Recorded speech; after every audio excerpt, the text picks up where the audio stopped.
What does it mean to lose your way? To be unsure of the path, of the very ground beneath your feet. To feel utterly alone, to wonder if this really is the end. Devastating forest fires, global unrest and polarization, human rights abuses on a grand scale, more calamity than one can possibly comprehend, let alone solve. So, now what? Maybe you despair, or argue, or deny, or practice self-care. Maybe you plan, maybe you prep, maybe you do your research. Or maybe you ask questions and demand answers. You hold leaders to account and speak truth to power. Maybe you remember that you're not alone at all, that in the worst of times you can look for the helpers, the people seeking solutions and practicing compassion. Maybe you remember that you can be a helper. We try to give, to listen, to make a difference.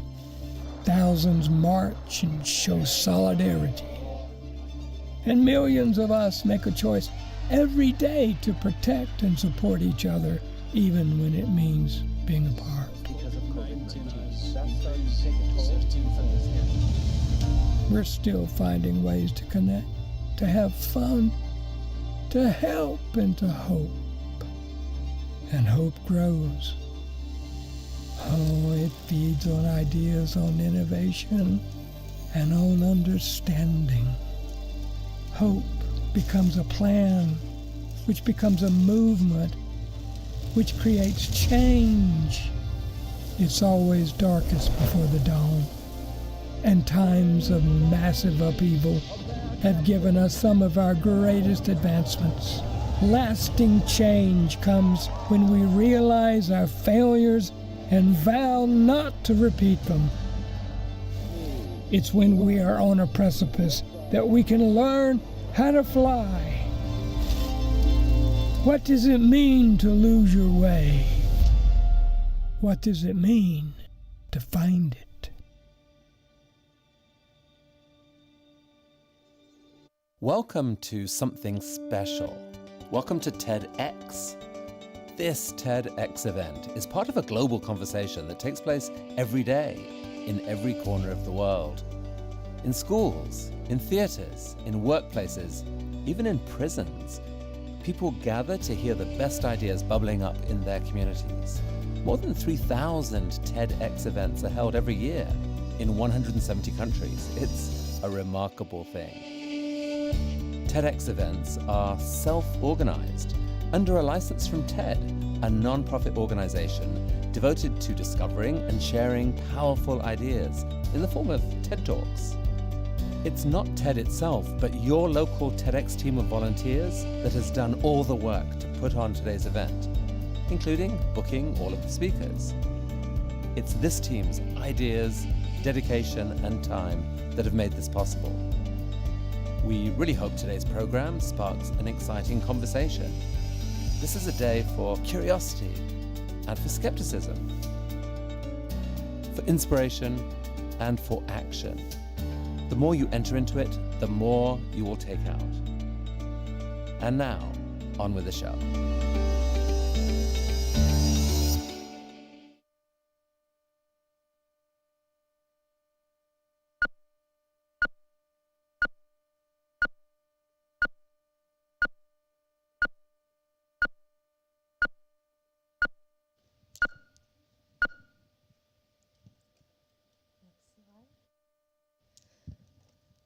Please welcome to the stage your host for the evening.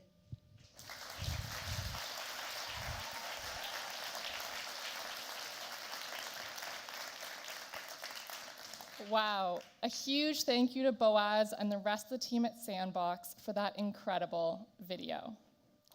Now, before we kick off for the evening, I want to take a moment to honor the land upon which we're gathered.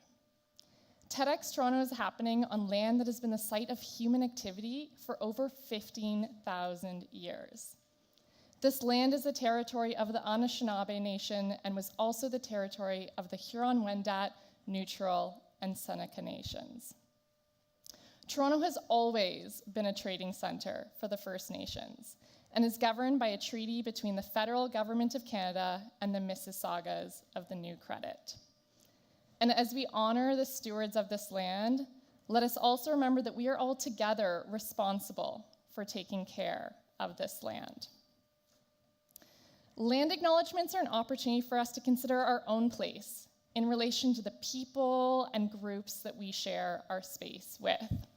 And so I want to take a moment to express my deep gratitude and respect for the Indigenous people who have lived here historically and presently. And now I'd love for us all to take a moment to reflect on our own privilege in being able to reside here and share this land.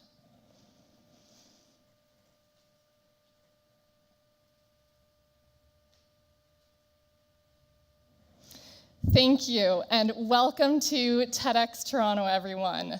Wow, I cannot believe we're here, night 2 of our 3-part evening event series. Huge welcome to all of you in the audience, as well as we've got some folks tuning into the live stream online. My name is Jill, and I will be your host for this evening. I'm one of the co-chairs at TEDxToronto and have the incredible honor of leading the team of 70 volunteers responsible for bringing this event series to life. My role tonight is simple. It's to guide you all through the show. And so right now, I encourage you all to get comfy and find your optimal seating position. Do a little wiggle in your seat and feel free to negotiate with your neighbor over who gets control of the armrest. Now is also a great time to double check and make sure your phones are on silent.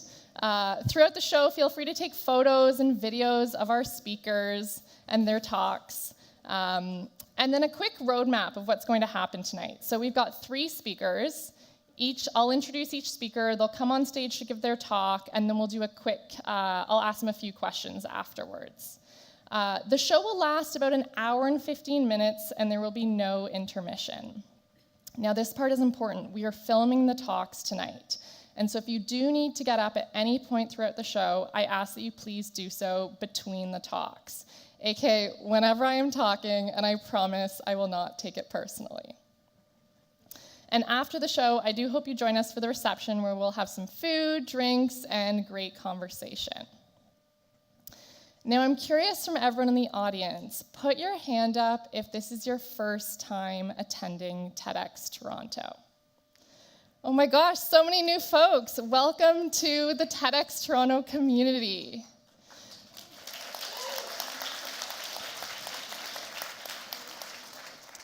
So I'll let you all in on a little secret. This is my 7th year attending TEDxToronto. And I will say I'm just so excited for all of you to experience the magic that has me coming back year after year. Everything we do at TEDxToronto is centered around one thing. How can we find and spread great ideas? But the thing is, not all ideas are created equal, and not all ideas have the same opportunity to spread. And that's why we're here tonight. To give a voice to ideas that really need to be heard, ideas that, when given a platform, have the opportunity to not only change our city and our region, but the world. The theme for TEDxToronto this year is Renew. And we chose the theme of Renew because it gives us this opportunity to pause and reflect on where we've been and what we want to do differently moving forward.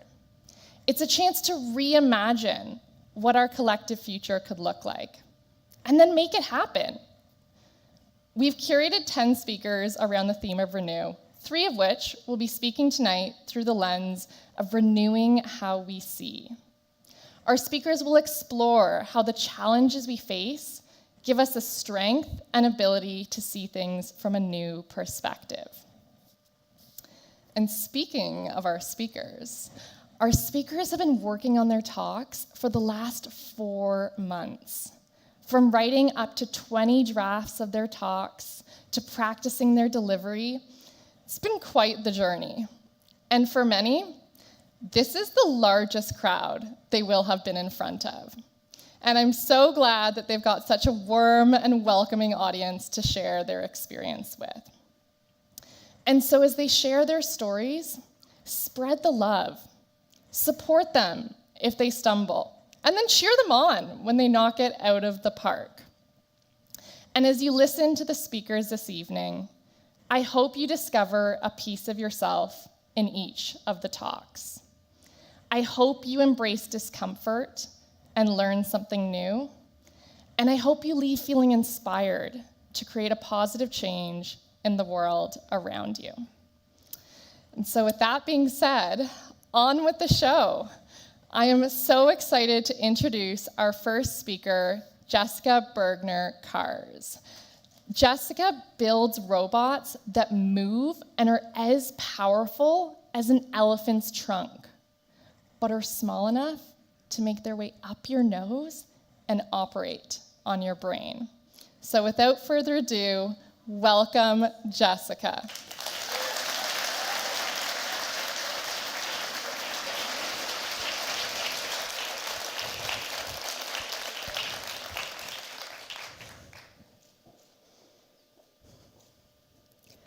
When I was about to finish my PhD research, I got to fly to Japan to attend a robotics conference to present my project. Back then, I have been working on surgical robots, and it was a robot that could cut out puzzle pieces of bone using a powerful laser. The idea was that a physician, a neurosurgeon for example, could cut out pieces of the skull, remove them, remove a brain tumor, and then put these bone pieces back together to close the skull up. The robot I was using was an industrial-sized robot, a robot that you would find in a car manufacturing plant, about the same size as myself, actually. Now, that trip to Japan was also my very first time being so far away from home. I was terrified and excited, both at the same time. I remember that I was seeing these beautiful and sacred temples. I ate food that I've never eaten before. I was surrounded by all these unfamiliar traditions, and I was welcomed by very generous people. One day at that conference, a young professor from Nashville is up next. He goes up stage and starts talking about his idea on building a small tentacle-like robot from what looked to me essentially like tiny drinking straws. Interestingly, everyone else in the audience wasn't really paying attention. They were looking to their laptops, talking to their neighbors. No one actually seemed to notice what I did. I felt like lightning struck me. I had this immediate urge to know more about this research and this idea. More significantly, I was thinking about my giant laser robot and felt, that's a mistake. But interestingly, everybody else at that robotics conference was cheering me and was saying, wow, this great innovation. But after listening to this, I was like, there had to be a better way.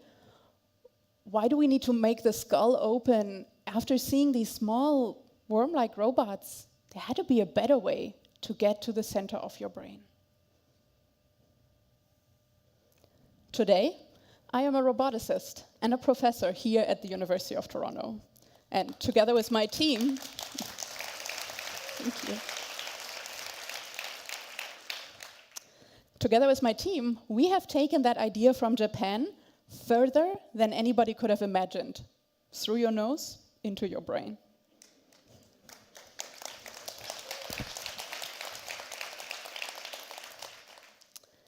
And this story about how I got to build small surgical robots after building big ones is also a story about how you could look at the world and see something different from everyone else, even something that could change an entire field of thinking.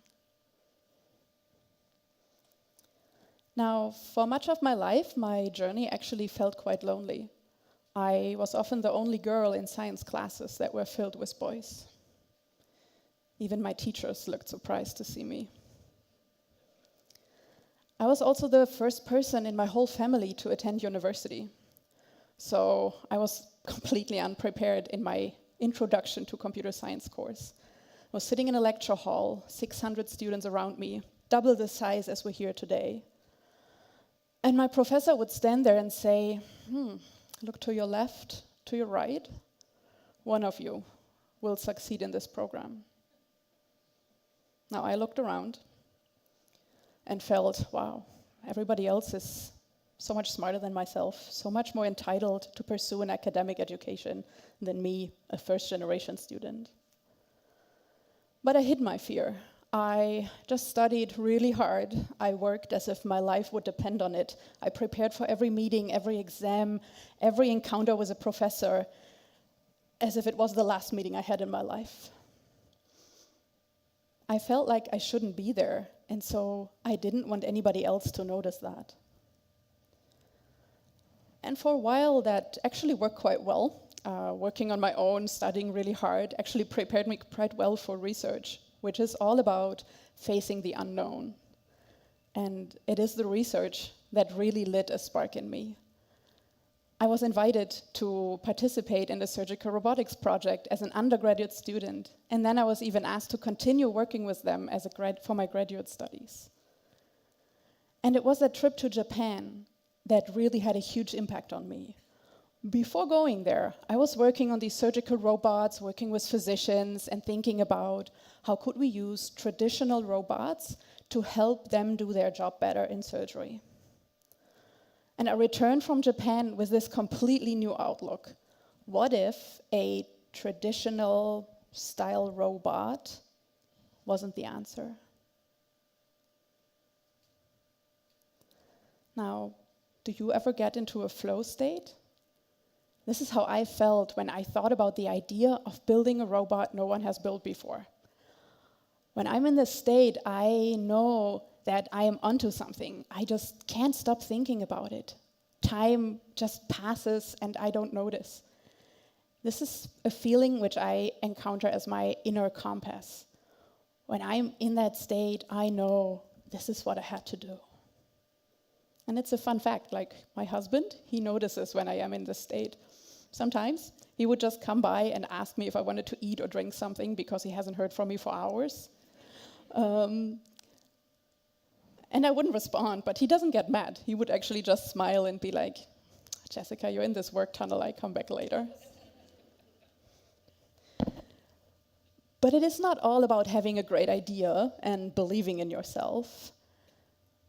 I actually returned to Germany, where I was from, and I started lecturing students about everything I knew in robotics. I started a laboratory, and I had soon a huge team of bright and amazing people working with me. We were all so excited about building these small robots that nobody has ever built. But that wasn't enough. We would build a world's first robot. Roboticists worldwide would congratulate us and be like, wow, this is great.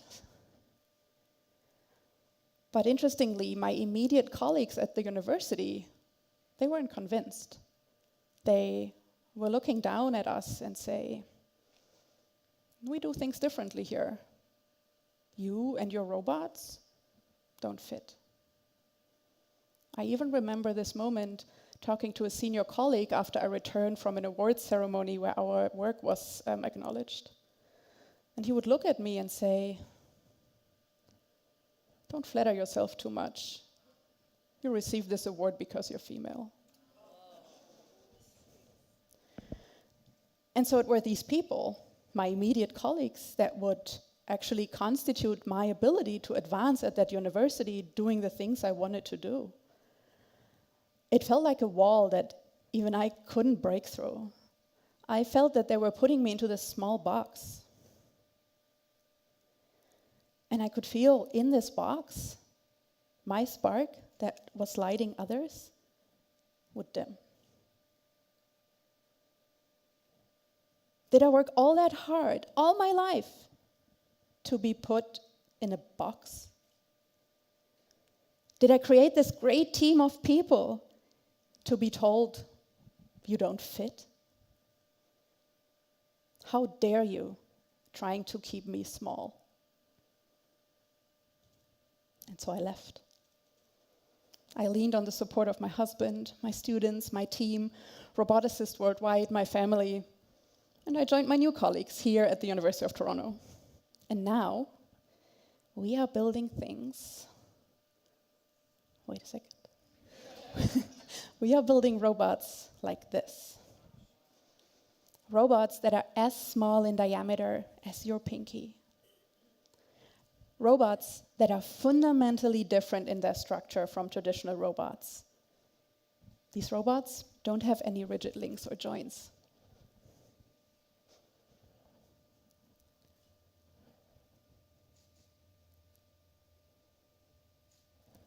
When you look closely, you will notice the inner core of these robots is composed of flexible tubes. It's the tubes that I learned about in Japan. We use these tubes to change the length of these bending segments as they're moving. And we use these tendons that are routed along this robot, pulling them at the back to induce these bending motions. We built these robots from scratch. They just simply don't exist yet. And it doesn't stop there. We are also deriving all sorts of mathematical equations to explore how is this robot moving into places that robots have never moved before.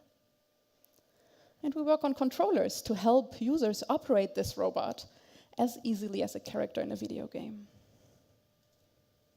And we call these robots continuum robots because they are curvilinear and continuously bending. And this is completely transforming the field of robotics because this is not how we have built robots before. These robots can move into the most confined spaces. They can simply sneak in. Now, think about such a robot carrying a surgical tool, navigating its way up your nostril, and removing a brain tumor that's life-threatening to you, removing a blood clot after a stroke, without the need to open your skull. It doesn't have to be medical. Think about this robot inspecting every inch on the inside of a jet engine to make sure that your next flight is safe. There are so many possibilities with continuum robots. Now you may wonder, what does that mean for me? Can I build things nobody imagined? And I would say yes, you can. And I have 3 pieces of advice for you. The first one, recognize that you may feel alone on this journey. I had to realize you can't actually do it all alone. You don't need to white knuckle through everything. And the key is to find a community of like-minded people. It is so much easier to ask in this community for help. Second, consider the possibility that you could leave too. Leaving my former university was tremendously empowering to me. I realized that I am in control. If you don't have support at your workplace, in your community, in your family, you do not have to accept this. And third, calibrate your inner compass. You probably have that feeling of flow or this work tunnel too. Trust your inner feelings. I'm sure that they will guide you. And now, let's just look at this world. It's our opportunity space. Let's just build things nobody imagined. Thank you.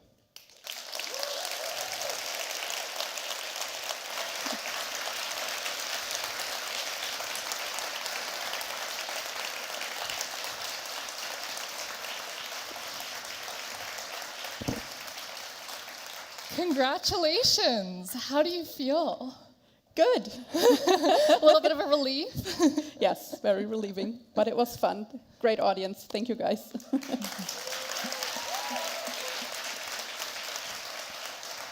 So while you're up here, I'd love to ask you a few questions. First up is, your talk has been 4 months in the making. Can you tell us a little bit about what the most challenging or memorable part of the process was for you? Most challenging for me was I'm a researcher, right? I'm a professor, so usually we write about our research and present it in a very linear way, very objectively, no emotions.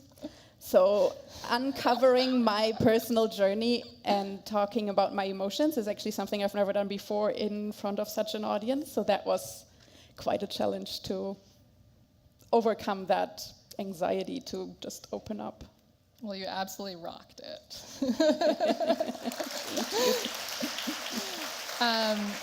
You mentioned in your talk feeling like an outsider. Did feeling like an outsider help fuel your creativity? It took me a long time to realize that this is probably the case. I think there's even research supporting this, that as you're an outsider, you have a way of looking at the world in a different way than feeling on the inside. And I think it may actually have prepared me well to feel like not fitting, to be that only women in a lot of STEM classes.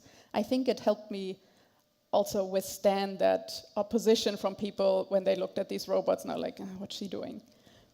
I think it helped quite a bit, and I think it definitely fueled creativity. But I don't think you have to be an outsider to be creative. And then last question, I'm going to kind of try and squeeze two in here. At the end of your talk, you started to mention the use cases for your robot outside of medicine. Can you elaborate a little bit on that? And then can you cap it off with what I'm sure everyone in the audience is dying to know, which is what's next for you? Yeah. So, well, we are academic researchers, right? So we mostly work on fundamental questions. And now these robots are on the verge to be used in medicine. There are some medical products like robotically steered catheters that are essentially continuum robots. But there's an untapped opportunity space outside of medicine where people just haven't looked at. I mentioned jet engine inspection, like pretty much any larger capital good that you would want to inspect or want to check if it's working right without needing to disassemble it. So there are many opportunities to use continuum robots and automate some of these processes. But what's next is even more exciting. So we have been doing this research for about a decade now, and there's actually quite a high entry barrier into continuum robotics because we build these robots from scratch. You can't buy them. And so if you were a researcher or a student excited about doing continuum robotics, you would need to build yourself a robot. You would need to understand all the math equations we're deriving, implement them yourself. And so this year, we will open up the Open Continuum Robotics project and make sure that this barrier is lowered and everybody on the world can benefit from the experiences we made. There's going to be open software and even open hardware that people could 3D print components, build their own continuum robots. And I just want to empower everyone to do what we're doing and give to the community. So incredible. Thank you again, Jessica. Thank you. Thank you.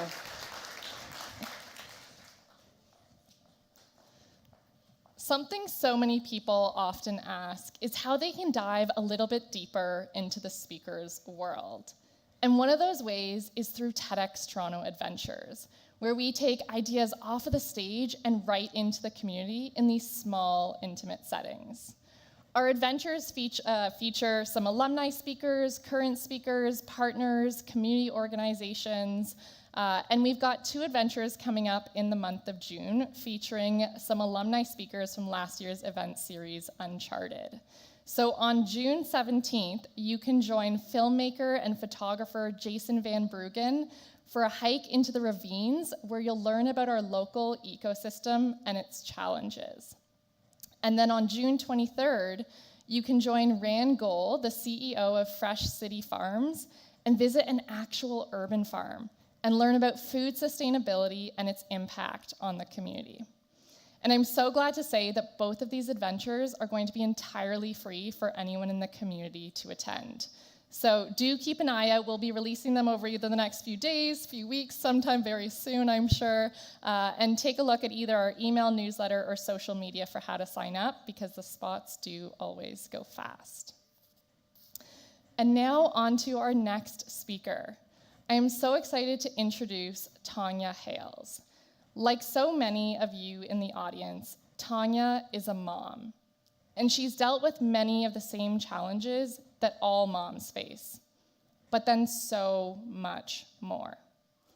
And what she's done with her experience is nothing short of incredible. Tanya founded the Black Moms Connection, an almost 30,000 person global village dedicated to educating and empowering Black moms. So without further ado, welcome, Tanya.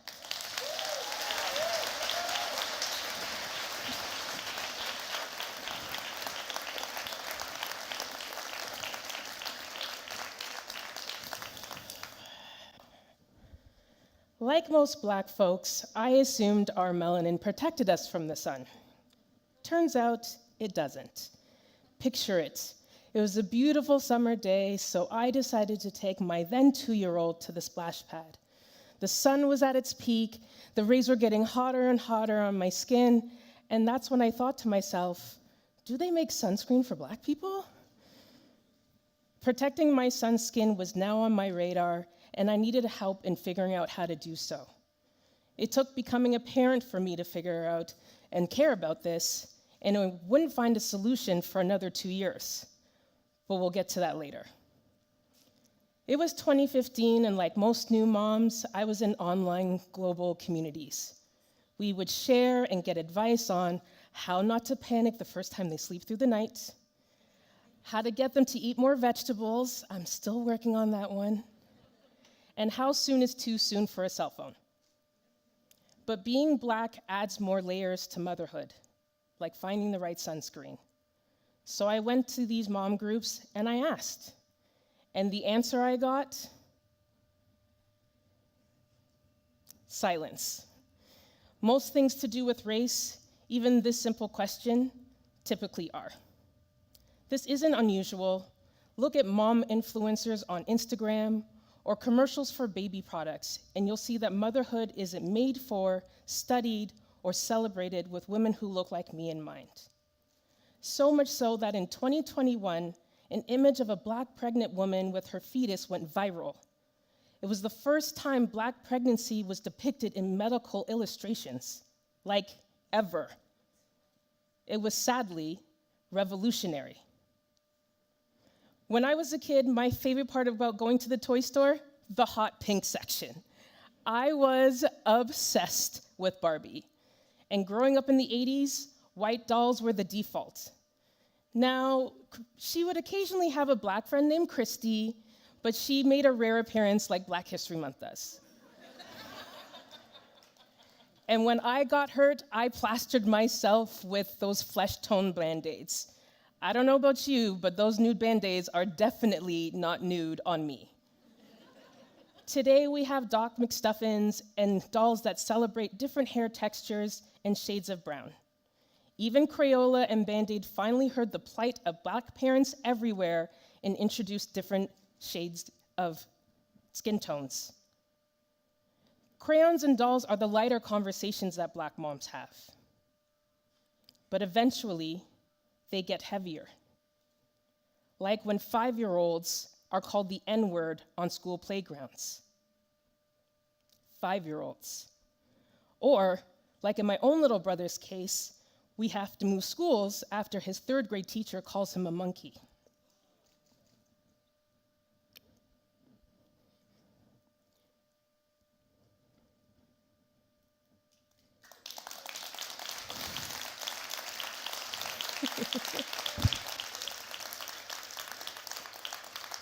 I wasn't gonna do it.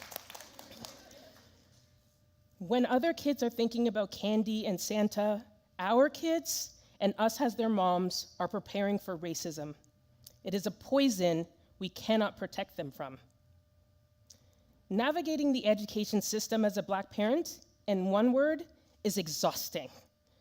And it starts with trying to figure out what school to enroll them into. Here's an example. My son's first school in the East End of Toronto raised $11,000 in 1 year.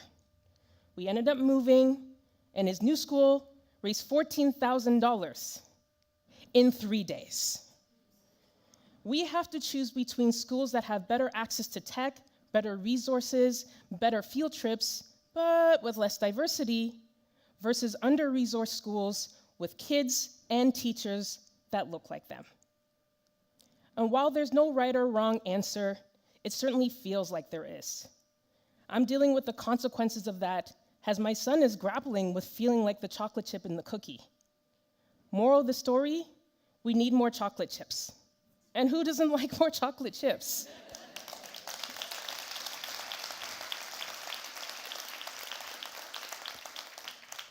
I started Black Moms Connection in 2015 to answer that original sunscreen question. I wanted to ask Black questions and get Black answers. We share and connect with each other, and today we're an online global village of almost 30,000 with chapters from Atlanta to Alberta to Asia.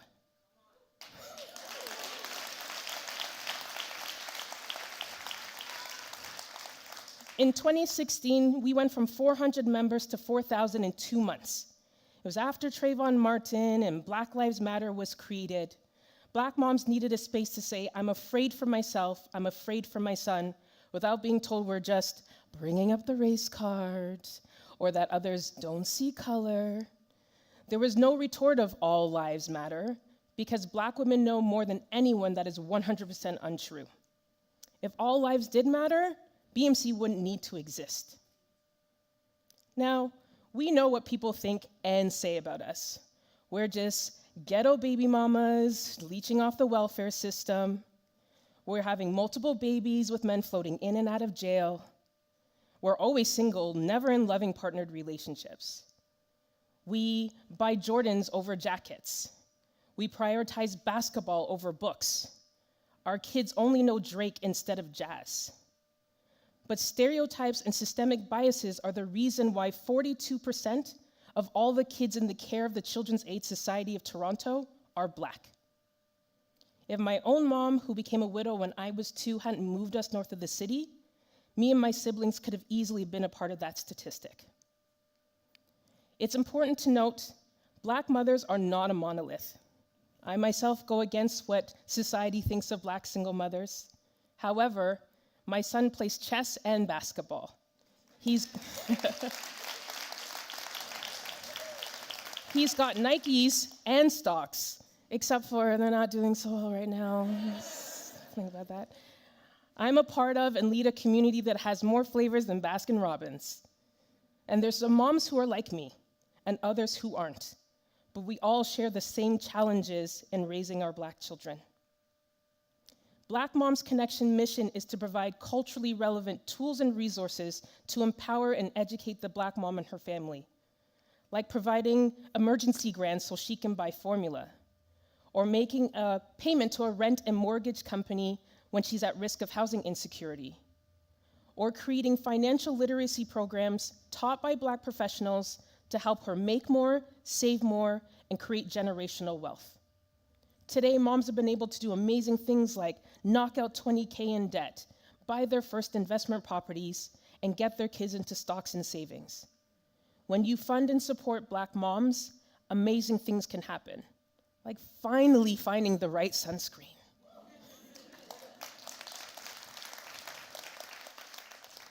BMC is like my second born. Like my first, I have lofty goals for it to grow and be great. You know, one of those is to open a 24-hour childcare center. First, for selfish reasons, sometimes a mom just wants to go to the movies and not have to share the popcorn. Secondly, and most importantly, it will help moms working outside 9-to-5 jobs and be a game changer for her to have a place to drop her children off while she's at work. I leave you with this challenge. Go to Google image search and type in the word mom. Pay attention to how long you're scrolling before you see a woman who looks like me. If you want to go one step further, type in Black mom. But hint, some of those results may not be safe for work. But then what? Remember what I said earlier about when you fund and support Black moms, great things can happen? Find a way to do that in a way that is meaningful to you. This is why I'm here today, to pull the curtain back on a hidden and silent problem that faces Black moms every day in big and small ways.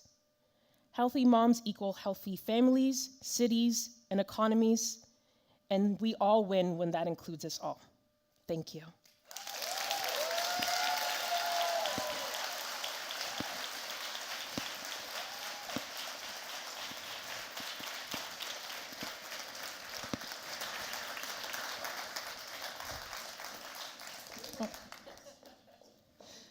huge thank you to Tanya for sharing your story with us. I love the way that Tanya's talk redefined motherhood, especially in the context of Black moms. It's not simply a person raising a child, but it's navigating the structural racism that exists within institutions such as education, media, finance, and so much more, all still while raising a child. Now, I know a few of the talks for the audience tonight might really hit home. And so I just want to take a moment to say that it's okay to have big feelings. Whether you're feeling overwhelmed or connected or surprised about how you're feeling, just take a moment to sit in those feelings and thoughts. Now, don't worry, Tanya will be back in just a few moments for a special segment this evening, which will be a fireside chat put on by one of our partners, CWB Optimum Mortgage. Picture this fireside chat like an extended Q&A, where we'll get a chance to dive even deeper into Tanya's talk. I've mentioned a few times tonight that TEDxToronto is entirely volunteer run. And so we really do rely on the generous support of a few special partners in order to bring this event to life. And one of those is CWB Optimum Mortgage. And so I'm so excited to welcome to the stage Regine Roberge and Tonya Hails.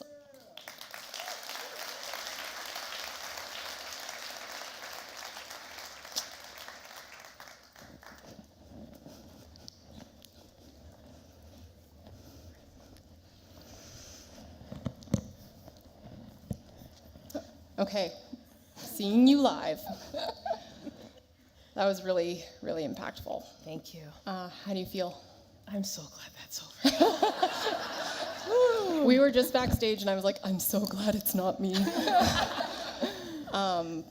You know, I got to share with you that I am also a new mom, and as I was returning back to the workplace from maternity leave, you know, I was struggling with what that impossible balance might be. And I had no idea of the level of struggles that exist beyond, like I said, what I said to you backstage. I'm a white mom from Saskatchewan. I have no idea. Right. I think the thing about motherhood is that, like I said in my talk, there's certain things that are universal, right? We all have to, it's September, it's back to school time. Like, these children are growing out of their shoes faster than you can buy them. Like, those things are universal, but there's certain aspects that certain communities will never have to be part of. And then and even for us, right? One of my friends is Muslim. I don't know what it's like to teach your children to start fasting for Eid, right? Like, that is very specific to that community. So we have our own layers. I try not to call them challenges or obstacles. There's just additional layers to motherhood. So how do you honestly balance it all? Like, you've got your home life, your beautiful son, your job, growing Black Moms Connection. How do you find this balance? I think you have to make the decision that you're not going to chase balance. You know, when you're a parent, be a parent 100%. When you're at work, be at work 100%. Trying to 50-50 that is just, you're setting yourself up for a fall. And I think when you're a new mom, I remember when I went on mat leave, I'm like, I'm gonna start a business, I'm gonna do so many things, I'm off. I was gonna learn French. Yeah, oh, awesome, yeah, totally doable, right? But you're not sleeping, like, breastfeeding is difficult, like, there's so many other things that when you don't know, and that year goes by so fast, and it's so important to just be in the moment as opposed to, I feel like I should get things done. Like, this hustle mode that we're always forced to be in, like, we're so lucky to live in Canada where we can be home with our babies for an extended period of time and watch them grow. Yeah. Other countries, the country south to us, they get a few weeks. That's wild. Yeah, it's insane. So what are some of the support systems, like, that you lean on? Oh man, so much of my village is in the house. My sister, my BMC team is here. I'm very much like, I'm not an island. No person is. I'm only on this stage because I have other people who see things for me, and they're just like, you're gonna do this, and I'm like, I don't want to, and they're like, you don't have a choice. My civic action family, like my mentors from, Imagine Canada and Toronto Community Foundation, like I am, like it's an embarrassment of riches, to be wholly honest, to be me, so. Yeah. That's awesome.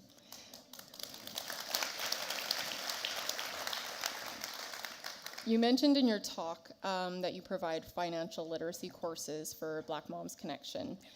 What areas do you focus on, and what have you found to be the most helpful?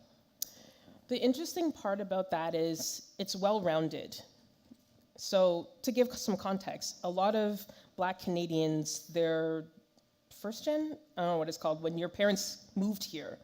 So they moved to another place where they're thrown into a credit system that they don't understand.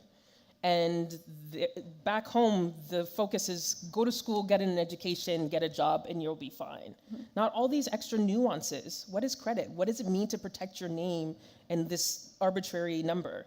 So, we are taught, or we learn by seeing what our parents did. And if they weren't knowledgeable, they passed on their non-knowledge to us. So for us, it's really unpacking all the things that we thought we knew and learning a whole bunch of new things. When we do Finlit U sessions, that's our 8-week masterclass program, the amount of times we hear, why didn't I learn this in school, is very, very frequent. So it's everything from budget to credit, investing in a home, generational wealth, wills and estate planning. That one is very scary, but the facilitator for it, he's pretty gangster. So it's everything. I want people, and specifically the moms, to leave financially confident and competent. That's really important so that they can go out and say, I'm going to advocate for myself to get a better paying job, or I'm going to advocate myself to get a raise so that I can move out of this certain neighborhood, so I can put my kids in certain schools and put them in after school activities and take them on vacations and buy them very expensive shoes. You got his attention when you said that. Yes. He's got some on his feet right now. Thank you, Auntie. So I think it's just really looking at that. And one example I like to use or share with folks is the Government of Canada has a budget template on their website. It's for households, put in how much money you make and all your expenses. And when we got to hair care, it said the average Canadian spends something like $30 on their hair per pop or something. If you hear the giggles, that's all the Black women, because our hair care products alone cost $30. They're not sold at Shoppers Drug Mart. We have to go to get it. To get this done, this was not $30. You look good. Why, thank you. Yeah. So, but what that's important is the average Canadian does not include us. And it's very easy for us to internalize saying we're bad at budgeting. No, we're budgeting for the lives that we actually have. If I want to eat culturally relevant foods, that's not accounted for in the typical average Canadian budget. I'm not bad at budgeting. I'm just using a template that doesn't reflect me. So the culturally relevant piece is probably more important than the rest of the information. Wow. So I'm here cheering you on as a fellow mom, but I'm also a banker. Yes, you are. Yeah. So if you could, what would you tell CWB or any financial institution so we could better understand the Black moms community and how better can we serve? Right. How long do we have? That's our Unlimited. job. Yeah, okay. Yes. Get comfortable. Yeah. I would say, and like BMC has relationships with like other banks as well. We won't mention them because they're not a sponsor. And I'd say that just that part, right? The Black community, again, we're not a monolith. Some of us are low income. It's because I think Black women make even less than white women who make less than white men. So it's not that we want to be poor and doing all these things. It's because we go into a workplace and we don't get promoted and we don't get paid what we're worth. So if we're coming to you and we don't have the same kind of access to capital the way that our white counterparts do, it's for a reason. So I think that it's really important. You can't just look at the community as one big blob of segment.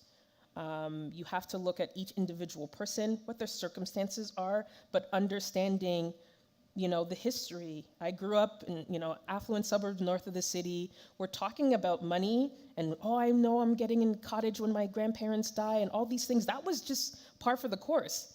If I asked my mom how much money she made, I wouldn't be here, right? Like, that's not, culturally speaking, we don't talk about money, Right. which is part of the problem. So if someone comes into a branch and it's like, hey, these are my challenges, these are my experiences, this is how I'm feeling, the feeling part is super key. We carry a lot of pride, but we also carry a lot of shame, and some of that's internal, but some of that's external as well. Wow.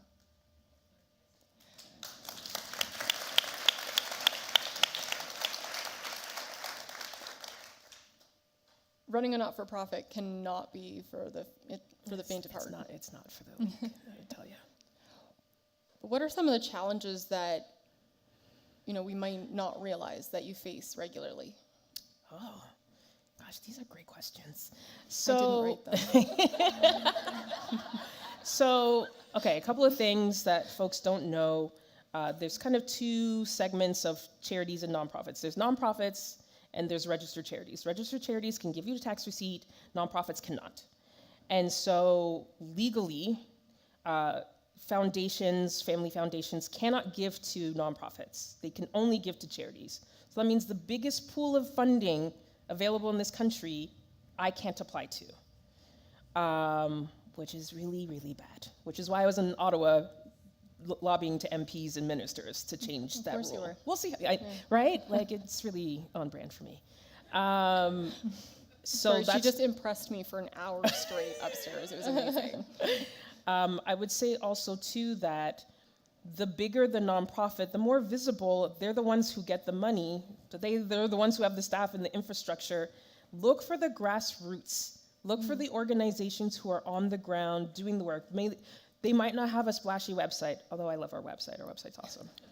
They might not have all of these things, but they're on the ground doing the work. If you want your money to have the most impact on the ground, it's nonprofit organizations, grassroots, doing the work. And I would say, lastly, please invest, if you're a decision maker at some institution that's a bank, operational funds. No one wants to fund the people who are doing the work. Everyone wants to fund programs. I'm like, but who is the person who is going to facilitate said program? I need staff. Right. I run BMC. I've run it for 6 years as a volunteer executive director. I'm really tired, and I would love to hand off the baton to someone that I can pay to do that. But because it's not sexy for the shareholders to say, our funding hired an executive director. You want to be able to say, our funding sent 17 kids to camp, and I totally get it. I've been on both sides of the fence there, but it is not sustainable to give us $5K, $10K. I can spend $5,000 in Sephora today if I have the opportunity. So really just thinking about what impact, and are you just trying to check a box? Oh, we donated to a Black organization. Okay, I'm 9 times out of 10, if it's under 5 figures, I don't apply, because that'll pay for Squarespace, your website, that's like $250 US. You're renewing your domains, having a database, email addresses aren't free, like all of these things that people are like, oh, well, how are you gonna pay for it? I'm like, that's a really good question, how am I gonna pay for it? For us, we're really lucky, we've had great support. Any money that comes into us as a donation from the community goes into our emergency fund. In 2020, we gave out $45,000 to moms, like cash. Like, wow. I don't need to know why you can apply and you need to give me some information, but if you need to use it to buy formula, if you use it to get your hair done, if you use it to put towards your rent, it doesn't matter to me, because everyone else is gonna make you jump through hoops. We're gonna be one of the few places that don't. Awesome.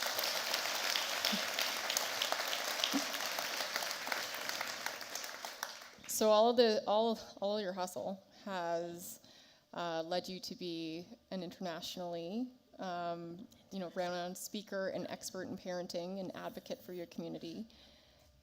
Center stage of TEDxToronto. I know, crazy. What other opportunities have you been able to seize through all of that work?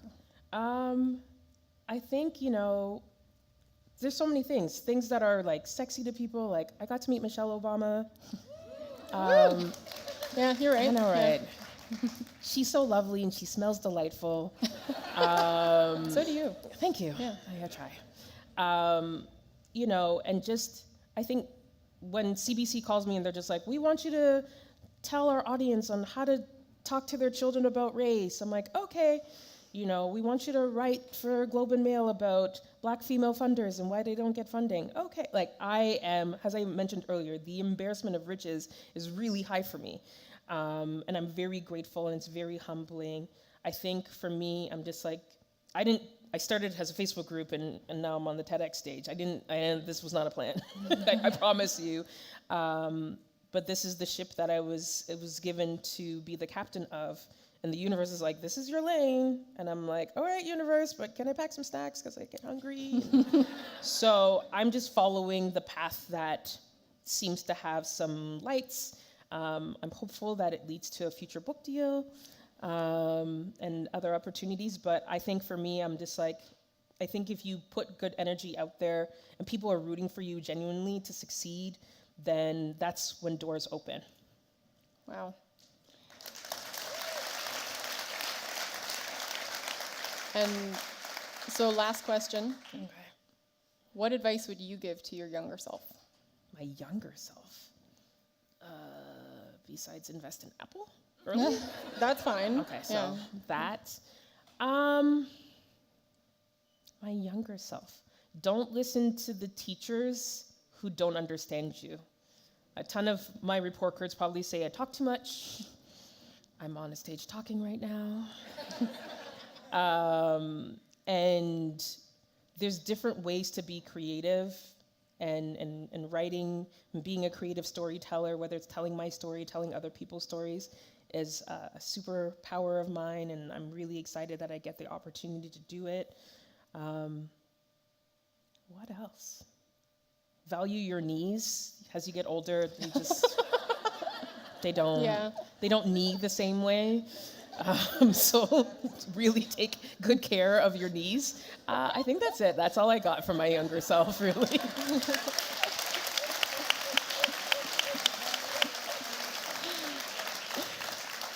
Thank you so much. Oh no, thank you for having me. It's great. This was amazing. Thank you for the opportunity. Huge thank you to both of you. I feel like we could have sat here for another hour. I mean, you asked if we had unlimited time, and I almost gave it to you. So huge thank you to both of you again. Thank you. Thank you so much.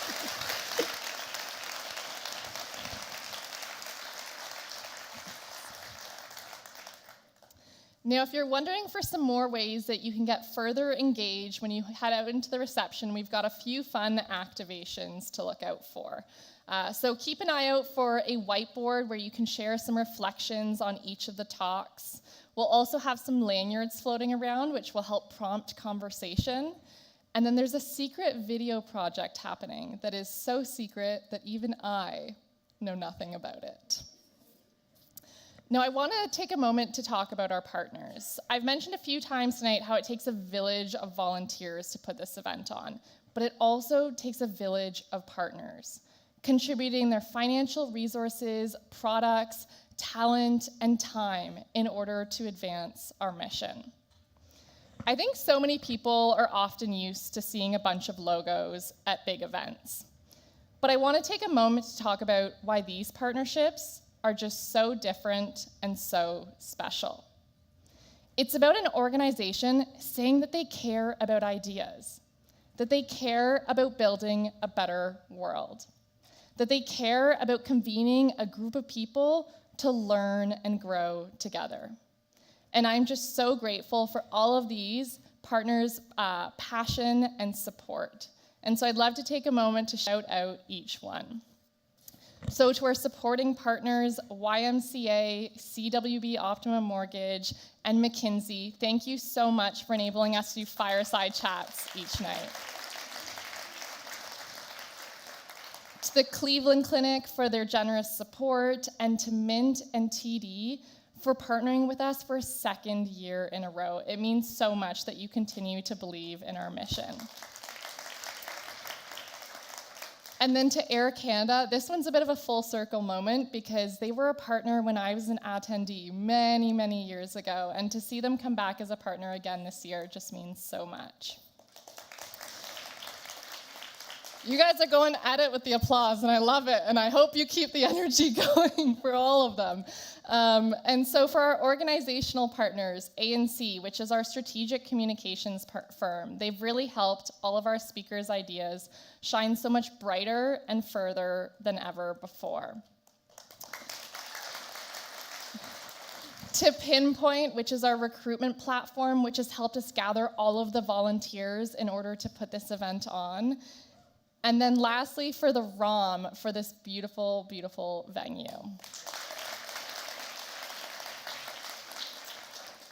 Our community partners, 44 North, who helped build our beautiful website, CamAD for the beautiful large format printing that you'll see outside during the reception, the Center for Social Innovation for giving our volunteers a space to gather. And then the one that I think you all might be the most excited about is Chocolat du Cat, who are the ones responsible for some yummy chocolates that you will get when you leave the venue this evening.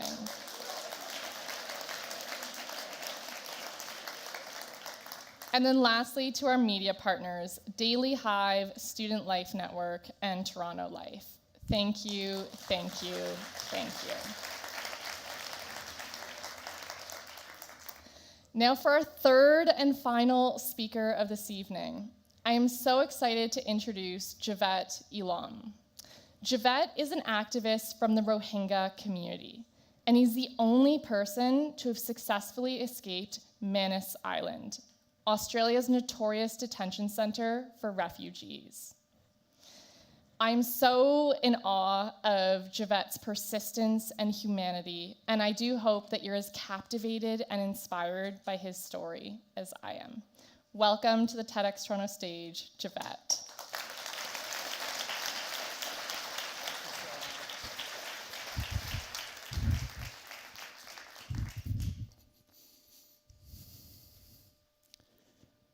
Imagine this. You're an immigration officer working at the Toronto airport. And your job is to screen the arrivals and make sure only legal travelers get in.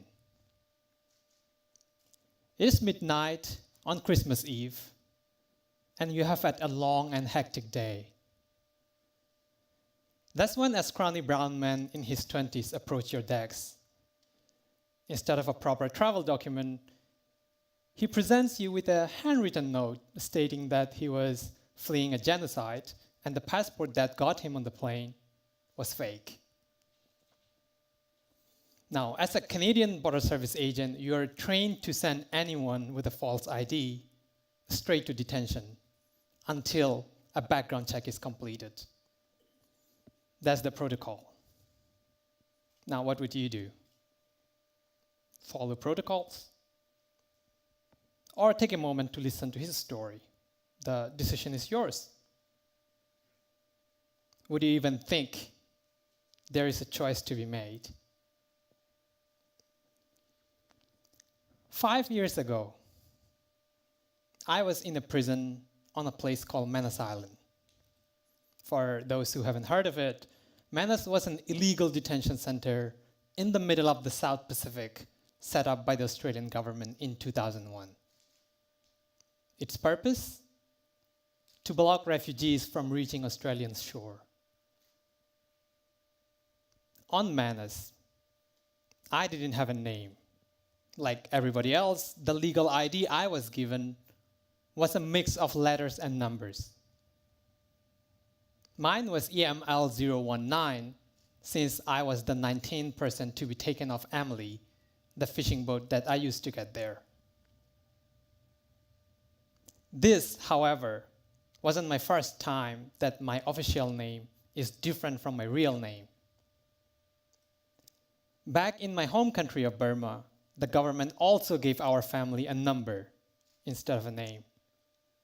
It was part of life inside the open-air prison that the Burmese government set up for Rohingya minorities like us. We were prevented from leaving our town, forever confined to a world with 3-kilometer radius. We often describe it as tadpoles living in a muddy hoofprint in a puddle that was quickly evaporating.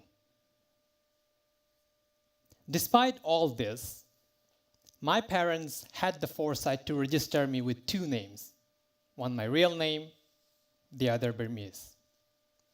The Burmese alias later became my ticket out of the open-air prison and my chance to attend university. But my luck didn't last. Not long after I started school, the government-sponsored violence against the Rohingyas escalated into a full genocide, forcing over 1 million people into refugee camps. The puddle had dried out. I had to escape or die trying.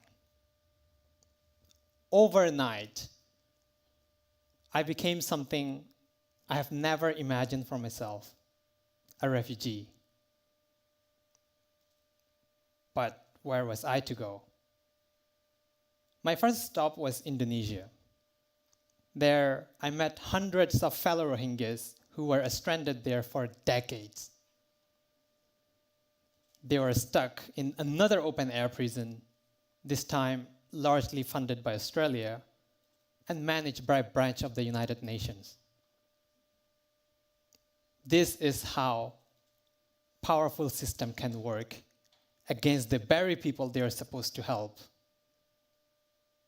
At the time, I didn't know much about Australia's role in this dirty scheme. I saw it as a place of refuge, and I made 2 attempts to get there. The first time, our boat sank. The second time was a 3-day voyage on the open sea with little foods, endless nausea, and the stars as our only guides. We nearly ran out of gas when our fishing boat was picked up by the Australian Navy. After days of facing off against the very possibility of dying, I thought I had finally made it to safety. But my relief quickly turned to horror when I was thrown into a shiny metal prison on a place called Christmas Island. After 148 days, I was then transferred to Manus Island. Here, I was locked up in a remote tropical prison made out of World War II huts and shipping containers. Only months ago, I was a pharmacy student. How the hell did I end up in a remote tropical prison? On Manus, we spent our days lining up in the baking heat for hours for everything. Showers, phone calls, meals. The food was often rotten and laced with occasional human tooth. This prison felt more like a zoo or a psychological experiment set up to test how much a person can take.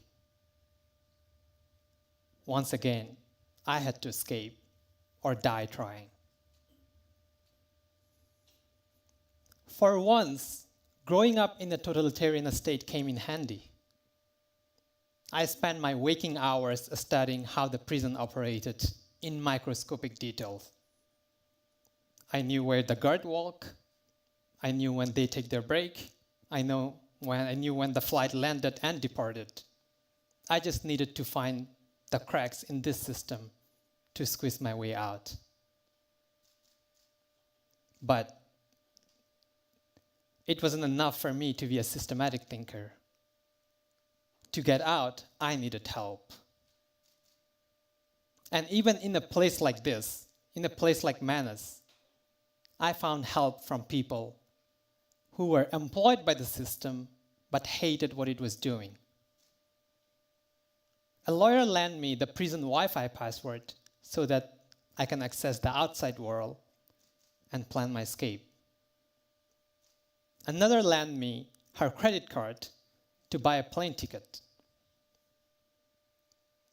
After 7 months of planning, I arrived at the airport with a fake ID, pretending to be an interpreter. While lined up to board the plane, I had the bad luck of bumping into a fellow traveler, a nurse who knew me from the prison. At that moment, she had my life in her hands. She had a choice, but she simply looked away. I managed to get on the plane, leaving the prison island forever. I'll always be thankful.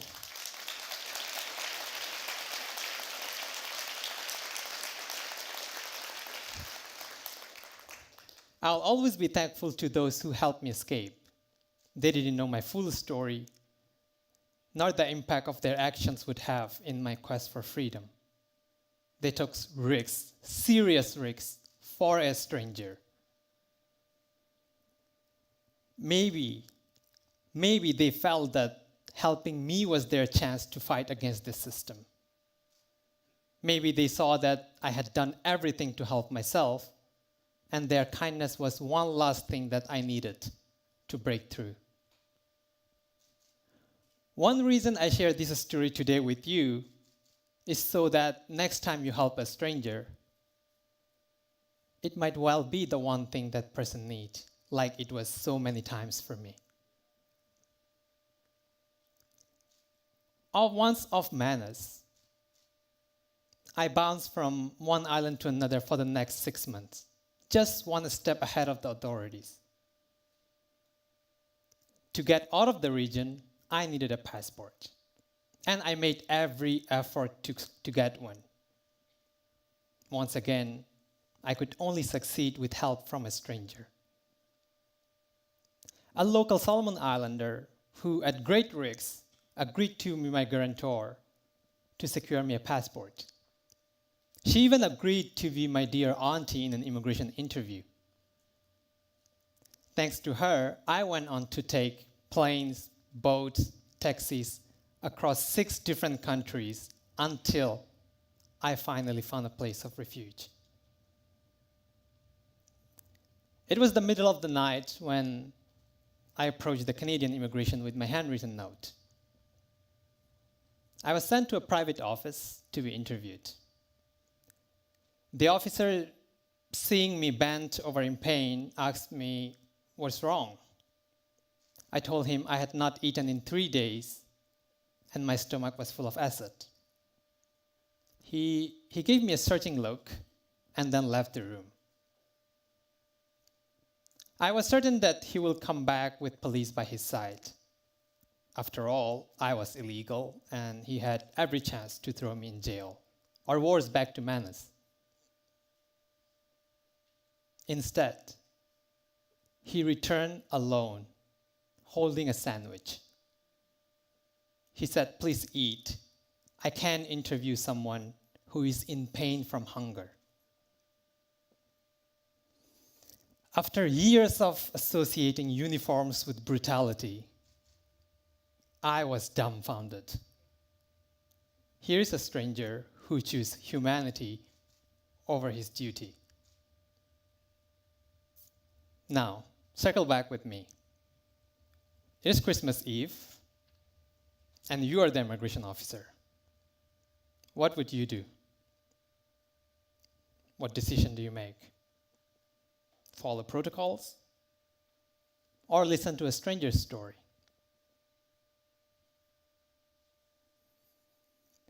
Most of us help people we know, but sometimes the purest and the most beautiful act of kindness is to show compassion to a stranger.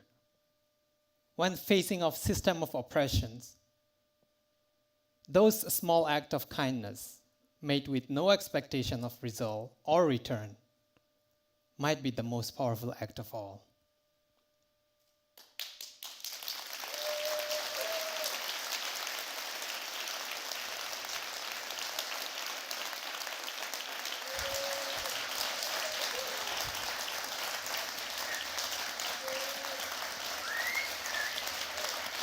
Congratulations. Thank you. How do you feel? I feel great. I feel relieved. I can only imagine. I will say I'm so inspired by your journey, and as I think about the path you went on, the fact that all of your helpers chose humanity is a huge part of how you ended up where you are today. And so a reminder to all of us in the audience to do something kind and never expect anything in return, because as Javette said, it's one of the most generous and powerful things one can do. So while you're here, love to ask you a few questions. Sure. First up is, one thing that struck me from your talk was about how at every step of the way you broke the rules. You broke the rules to attend university, you broke the rules to escape the genocide happening in your country, and you broke the rules again to come to Canada. What does that say about these rules? Well, first, let's agree rules are everywhere. Even here, when you came, there was a rule saying you can't bring foods to this theater. And another one, you can't take drinks outside of the building. So they're everywhere. And much of the time, they're okay. They're there for a reason. But when it comes to bigger rules, like the one that guide how some country deal with their refugees, these rules can often be very unfair. These are systems built by the privileged to benefit the powerful. In my case, if I were to follow those rules, I wouldn't be standing here today in front of you. I'll be stuck in detention like so many of my friends. And for example, this country, there was a time where women couldn't vote. Would you say this is a fair rule, a good rule? Not at all. Nevertheless, it was law. You're not supposed to complain about it. You're not even supposed to protest against it. That's the thing. If you are born holding the shorter end of the stick, these rules are often a stack against you. And if you decide to obey by the rules, you are essentially agreeing to your own oppression.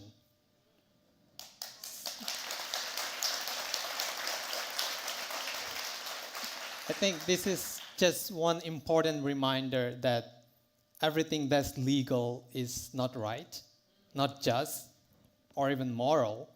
And sometimes doing the right thing means breaking the rule, or at least bending them. So beautifully said. You mentioned that your helpers took a chance on you because they saw that you had already done everything in your power to help yourself first. Can you elaborate a little bit on what you meant by that? Sure. In the stories like mine, which is a story of escape, a story of survival, you tend to see two narratives. The first narratives, you tend to see the story of the survivor. That's the story of resilience. Somebody climbed a mountain, or somebody lost in the forest, and yet somehow they managed to get through it, to come out of it through their strengths and ingenuity. The second narrative is the story of helper, the person who see the suffering of others would go out of their way and move the mountains to make things better. Both narratives are not wrong. They're just incomplete. It just put too much focus on one heroic individual. It is either the story of survivor or the story of savior. In my experience, in my life, what I have found is resilience doesn't lie in one person. It came in the relations between two people. There were times in my journey, in my life, where I needed help desperately, and thankfully I got it from people who took a chance on me as a stranger. And those people, I would like to say that those people took a chance on me because they saw that I have done everything to save myself first. That's why I say the resilience doesn't lie in one person, but it is a two-way street between two individuals who have an open disposition to kindness. I will just say, I think your talk did such an incredible job of capturing both sides of that story. Thank you. And last question for you. So you've been in Canada for 4 years now. Can you tell us what you're most proud of during your time here? Oh, I'm proud of many things. I'm proud of being here.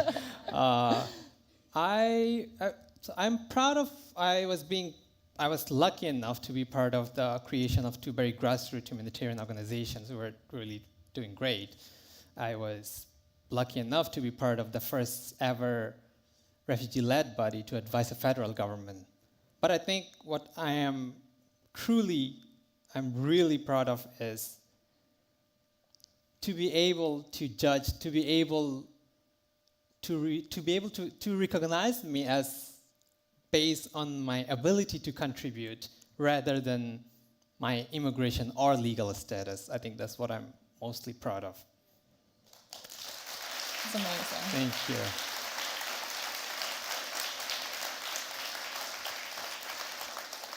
So Javette has actually written a book titled Escape from Manus Prison, One Man's Daring Quest for Freedom. And it's already been published in Australia and is set to come to Canada this fall. So do keep an eye out for that. And one last round of applause for Javette. Thank you. Thank you. Thank you. Thank you.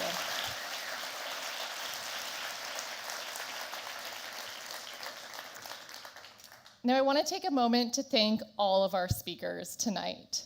Jessica, Tanya, and Jaivet.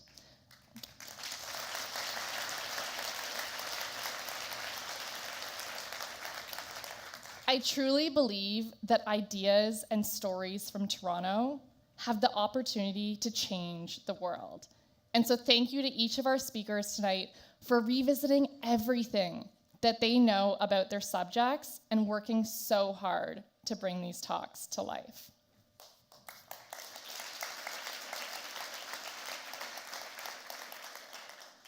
And to our volunteers, a massive thank you. I am so grateful to all 70 volunteers who have collectively contributed thousands of hours in their evenings, weekends, and the nooks and crannies of their days in order to make tonight possible.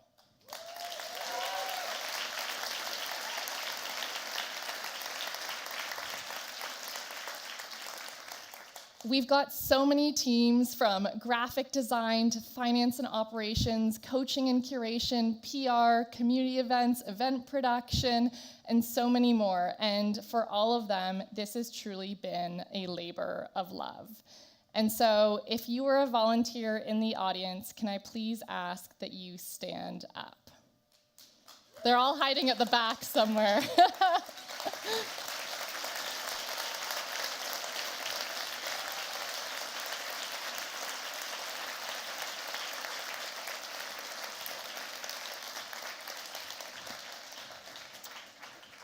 And as you go out to mingle during the reception tonight, keep an eye out for anyone wearing a blue t-shirt, as those are our volunteers.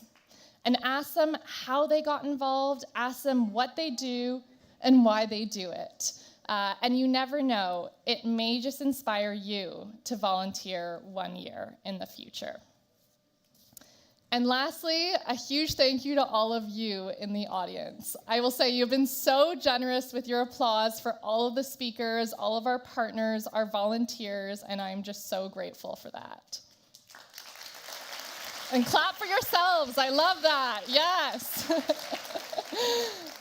All right, so that is it. As I mentioned off the top, this is night 2 of our 3-part evening event series. So if you didn't get a ticket for tomorrow night but want to watch the talks, we've got a live stream.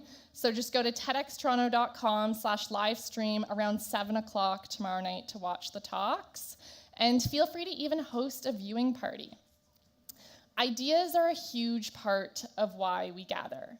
But really, it's the people you meet and the conversations you have about these ideas that make these events so special. So as you go out into the reception, go up and say hi to someone new, make some new friends, hunt down a speaker, and be encouraged by the fact that you're all connected by your love for ideas.